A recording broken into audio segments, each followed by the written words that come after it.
Əziz dostlar, hər vaxtınız xeyir olsun, gününüz uğurlu olsun. Mən fikirləşdim, biraz susum, bəlkə danışmayım. Amma görəm ki, yox, alınmır. Həqiqətləri siz də bilməlisiniz və istərdim ki, biləsiniz ümumiyyət nə baş verir. Bağışlayın, üzr istəyirəm. Bunu qadın eləsə, qadın ifaçılar eləsə, bilərsən ki, zərif cinsin nümayəndəsi də biraz ürəyin xoş olsun deyə sənə yalandan dozu tərifləyər. Amma bunu kişilər eləyəndə, mən öncə deyənə bilmirəm. Bəzi bizim özünə sənətkar deyib də, efirdə çıxıb bir-iki dənə musiqi termini belə işlədib, cəmadın hansı ki o terminləri bilmirdi. Onu ancaq musiqiçilər, təhsili olan insanlar bilir.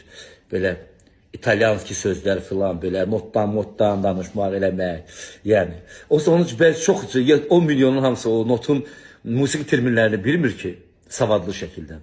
Bu həqiqət. Xalq da deyir ki, ay can, bu necə savadlıdır, bu necə biliklidir.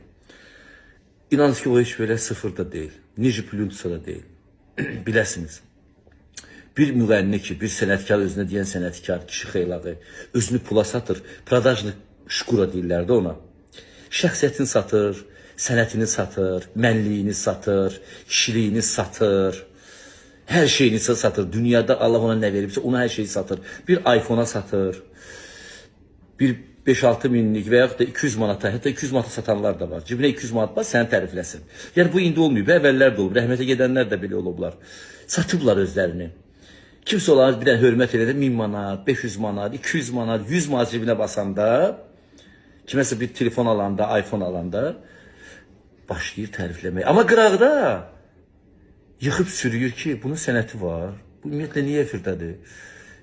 Ona qıcı deyir, çuşqa deyir, savadsız ifaçı deyir, bayağı deyir. Sonra gedir həmin o bayağıya, bayağını efirdə tərifləyir.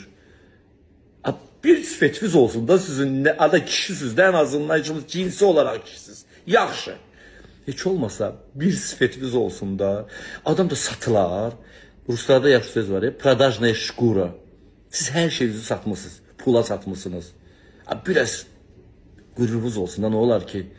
Heç olmasa cəmaat bilməyə bilər də, bu xalq bilməyə bilər. Biz sizi tanıyırıq en azından. Satılanlarsınız. Satılanlar. Əsəbləşmədim. Sadəcə sözümü mən biraz belə deyirəm də. Emosiyalar formada deyirəm. Çünki məndə başqa cür alınmır. Sizi öpürəm hər birinizi. Bunlar özlərini yığışdırmasalar, adlarını sizə açıb söyləyəcəm. Gələn videolarda söyləyəcəm. Yəni söhbət nədən gedir, kimlərdən gedir artıq bilirsiniz. Son zamanlar bu kişi müğənniləri, biyoloji kişidirlər də, neyinək də. Amma sözləri, əməlləri kişidir. Çox təəssüf edirəm. Satılmışlar qəpiyə, quruşa.